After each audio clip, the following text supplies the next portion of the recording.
First of all, hello, everybody.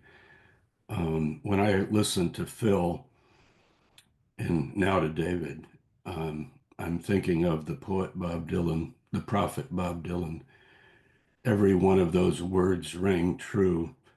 They glowed like burning coal, pouring off from every page like it was written to my soul, from me to you, tangled up in blue. Any of you know that? And I'm feeling the rush of that emotion from listening to Phil.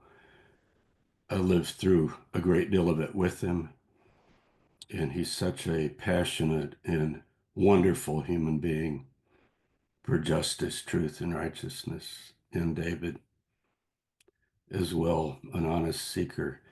So now I got all emotional, and I was going to say something official, which is uh, I'm so glad to see Stuart here and Phil present and Kathy, there and me here in Charlotte.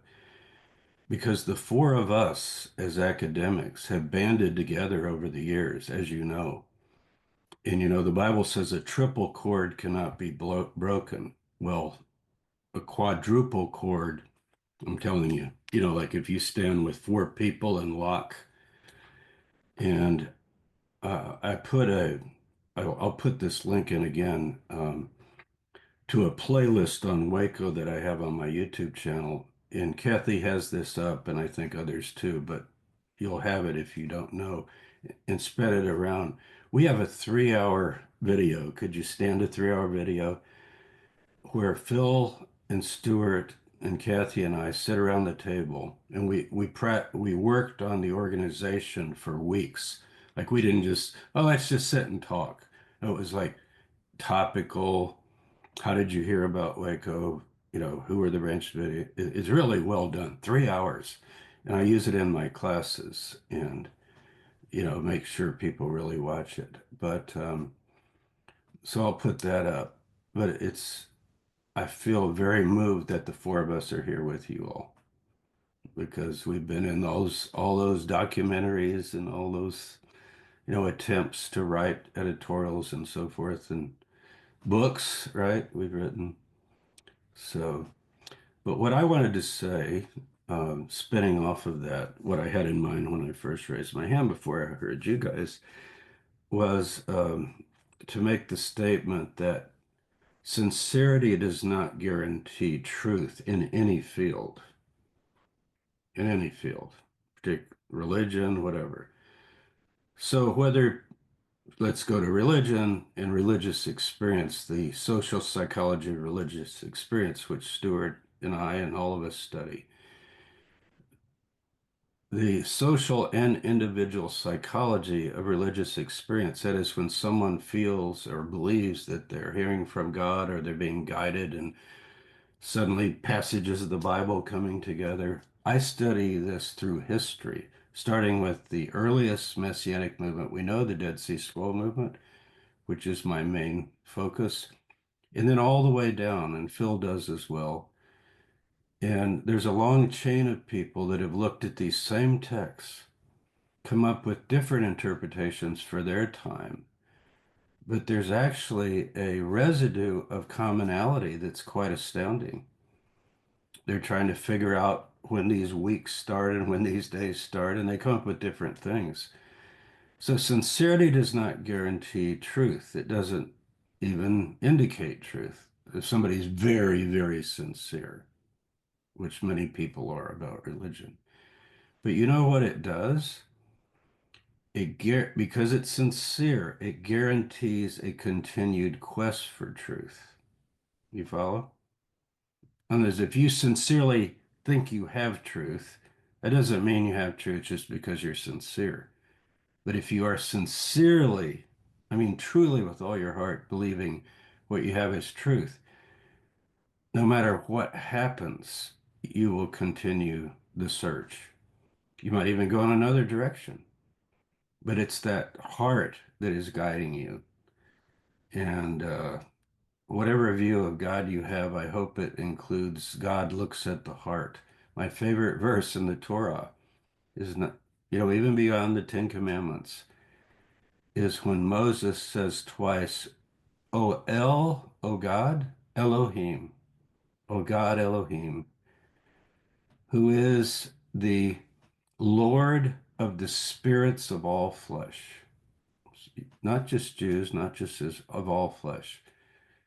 The Elohim means the ultimate power, force over the spirits of all flesh. So to me, every single sincere person on earth is united in the spirit, and we're all in different places, every single person.